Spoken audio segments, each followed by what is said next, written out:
قدمایتان بالای چشمان ما.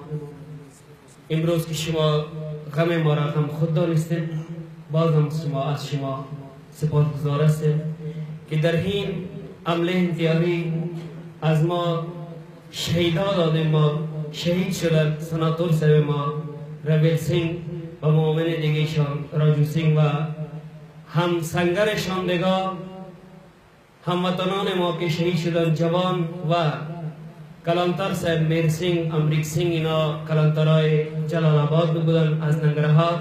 اموری رئیس فعلا ما داشتیم و امروز اونا هم پیش ما نیستن و آینده سازان ما اونا بودن و فی الحال ما کدام آینده ساز نداریم و زیاد قبول نمیزنم و بازم قدم های شما بالا چشمان ما و از شما تشکری میکنم که شما امروز در این مقدس در امسال آمدین.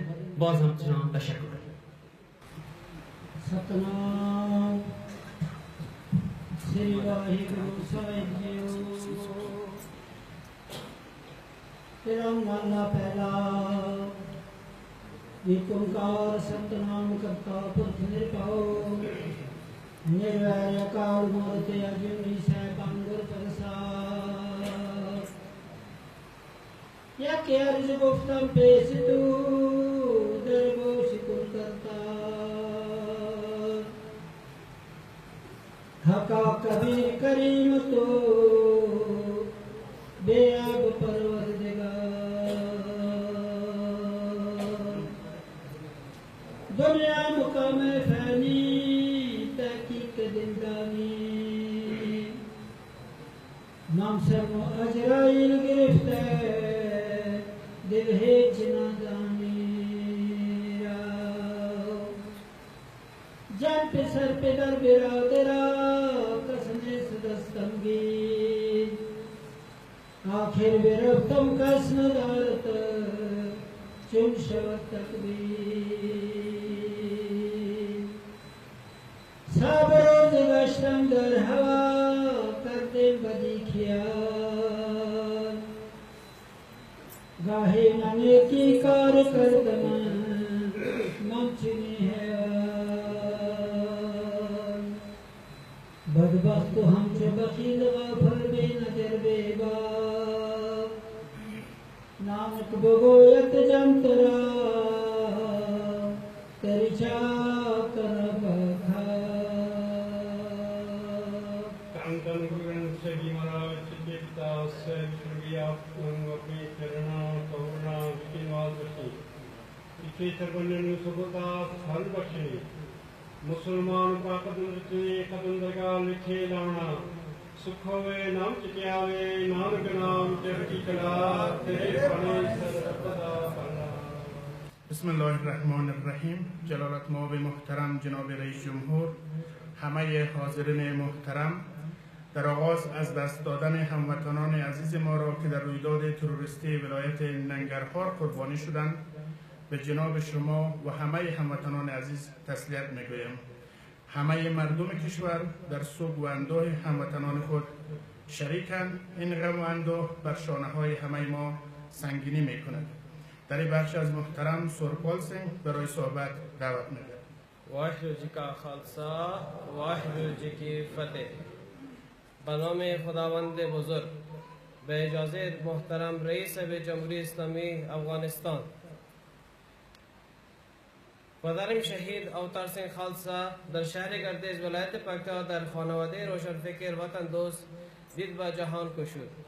تعلیمات ابتدایی و ثانوی خود را در لیسه عبدالله گردزی به پایان رساند.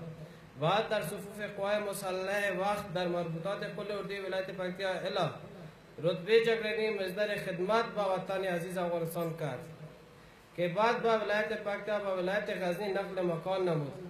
در آنجا به صفت معلم زبان پنجابی در خدمت اولاد وطن اهل سیک و هندو باوران قرار گرفت و از آنجا به شهر کابل به نقل مکان کرد. باز هم به صفت معلم در امثال مرکزی کارتپروان خدمت بیشتر نمود. همزمان با این مسئولیت پدر نماینده اهل هنود باوران و سکهای کشور تعیین گردید و مصدر خدمت به این اقوام گردید تا اینکه از طرف شورای اهل هنود و سک ها به صفت رئیس شورای سرتاسری حال و نود سکهای افغانستان و مهاجرین از خارج از کشور تعیین کردید.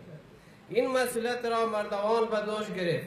هیچ نوع خدمت و خودگذاری در شب و روز دریغ نورزید. همیشه در خدمتگذاری قرار داشت و احساس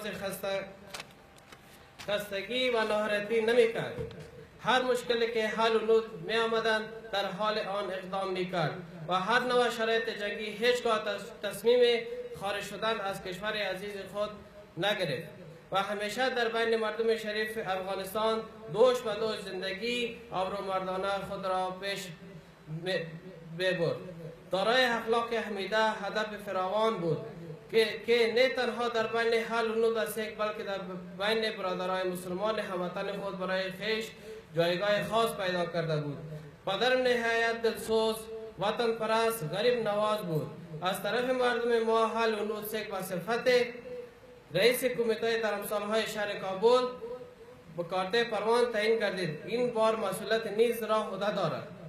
پدرم نسبت صداقت حیاتی که داشت دوره 15 مجلس سنا با صفت سناتور انتصابی نیز ایفای وظیفه نمود.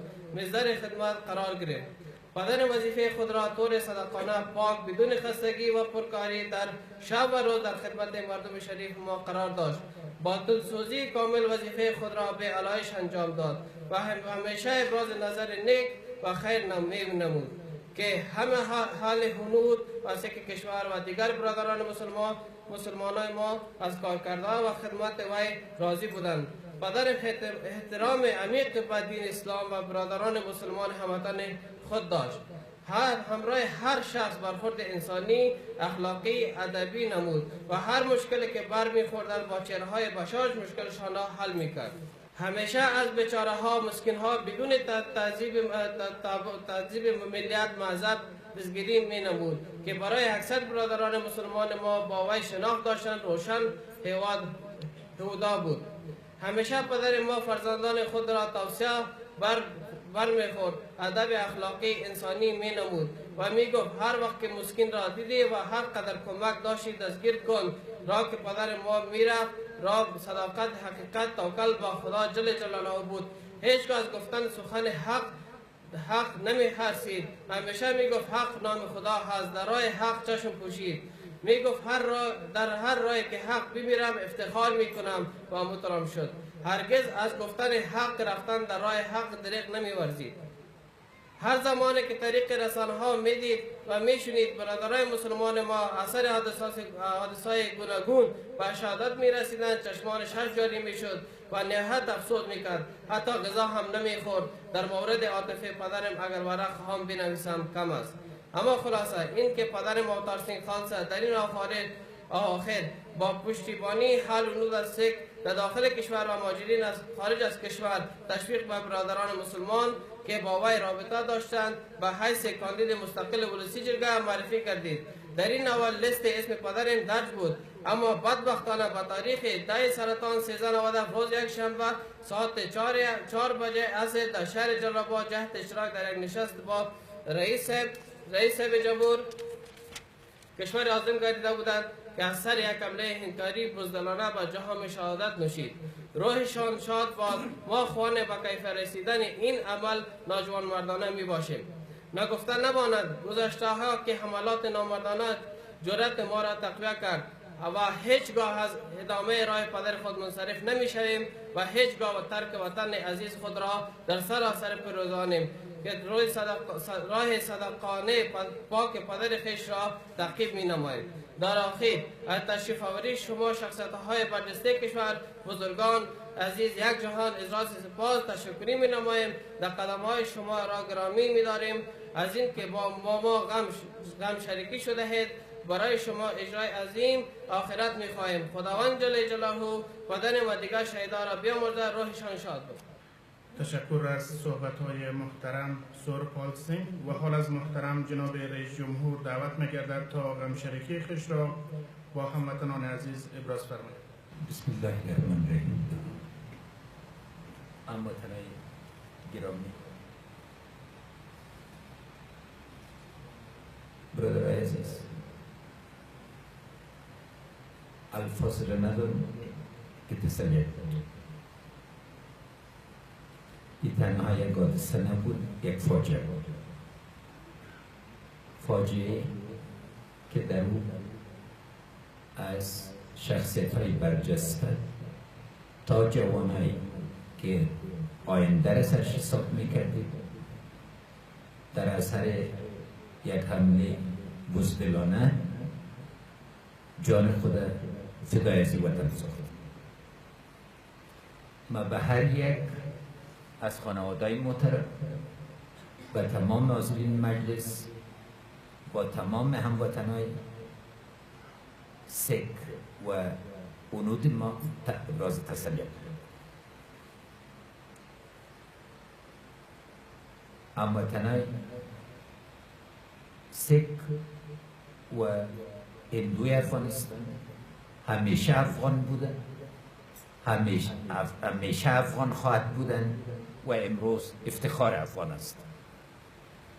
به حیث فردی که از دوران مکتب نزدیکترین دوستای اهل هنود و سیک داشته، از عشق اهل هنود و سیک افغانستان به این وطن، از تعودشان به ارزش‌های والای نقش عمده که اهل هنود و سیک افغانستان در ساحه اقتصادی و مخصوصا در ساحه علمی، در طب، در انجینری، در رشته‌های دیگر ایفا کردن، همیشه درج خاطرات همه ما خود.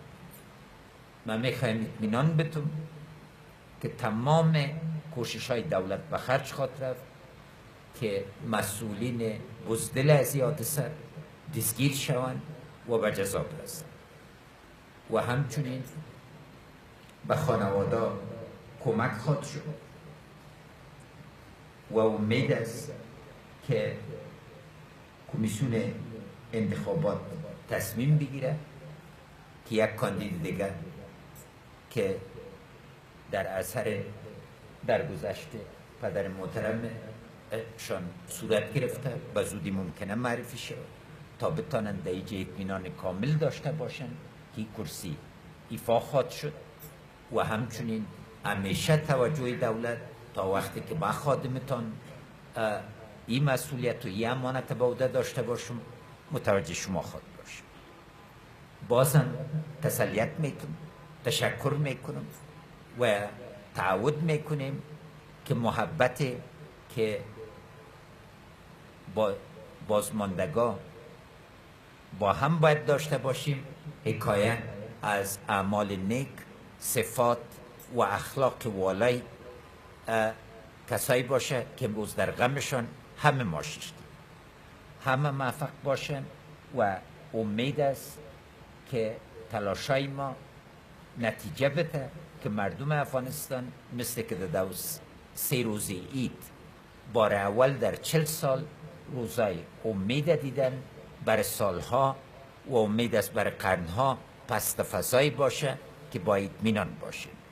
خداوند همه را صحت بده و بر بازرفتگان دعا میکنم. تشکر از صحبت‌های جناب رئیس جمهور و حال در حضور داشت جناب رئیس جمهور نماینده محترم اهل هنود کشور تعیین و معرفی می‌گردد.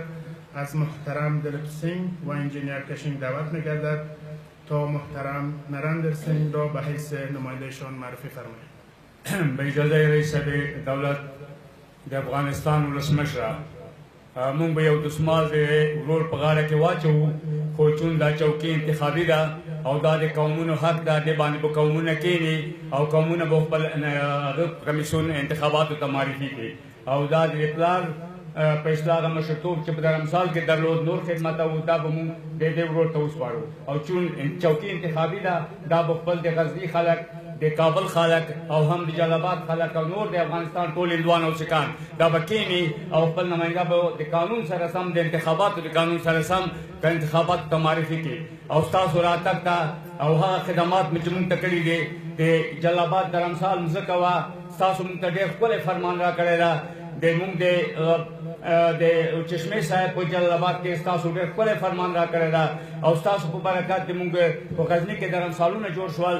رئیس صاحب تاسو هغه خدمتونه چې مونږ ته کړي دي، مونږ افغانستان اهل هنود هندوان او سکان मुंग महायानू और दौलत दरियाब दा बाहर दा मुंग बे बाहर जिंदगी न शुकोल है आले उनु दो सेक्टोल आमिश के दौलत सरहू और दौलत सरबी और हाँ का खदमात के तासु जो सुलो पर खातिर करी दी हाँ हाल ज़लिम चिकरी दी और दे उर्बन मैदान करे दा मुंग तासु न डेर मनने कहू और मुंग दे सुलो पर खातिर हाँ औरत दे मुंग बुजुर्गान ताता दागली दी गुफ्तान फकत दावा चितास तो वाई मुंग सुलह वारू उसम ताता वाई मुंग तोल सुलह वारू और तासु दिलवर मुकाम तासु दे पारा कामयाबी बरियाली तो और खसियात वारू मनना डेर मनना चमा खबर तुम को करियो तासु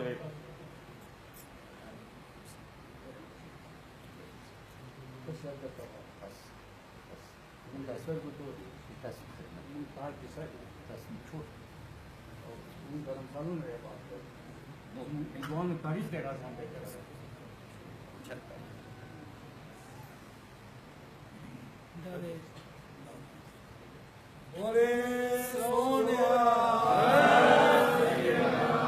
از محترم دلف سنگ دعوت می‌گردد تا برنامه را با دعای ختم فرماید. सतनाम श्री वाहिगुरु साईं जियो तेरा माला पैदा ए तन्माया पाया प्यारे निकला रंगाए मेरे कांत न पावे चोलड़ा प्यारे क्यों तन सजे जाए हम कुर्बानी जाओ मेरवाना हम कुर्बानी जाओ हम कुर्बानी जाओ तेना के लैन जो तेरा नाम लैन जो तेरा नाम तेना के हम सब कुर्बानी जाओ काया रंगण जे थिया प्यारे पाए नाम नगे रंगण वाला जे रंगे साहिब ऐसा रंग नड़ी जिनके चोले रखड़े प्यारे कल तेना के पास तू तेना की जय मिले जी को नानक की अरदास आपे साजे आपे रंगे आपे नजर करे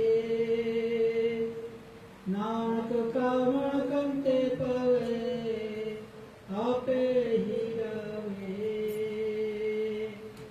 सतनाम श्री वाहिगुरु साहिब कांतन से जन से हमारा गरीब नवाजियो मुसलमान पर कदम दे के आए कदम दरगाह विच लेखे लावे सरबत शहीदां नूं अपने चरना कमलां विच निवास बख्शे सच्चे पातशाह मेहर करें दया करें अफगानिस्तान शांत लियावें गुरु कृपा करें दया करें सरबत दे अंग संग साई रहें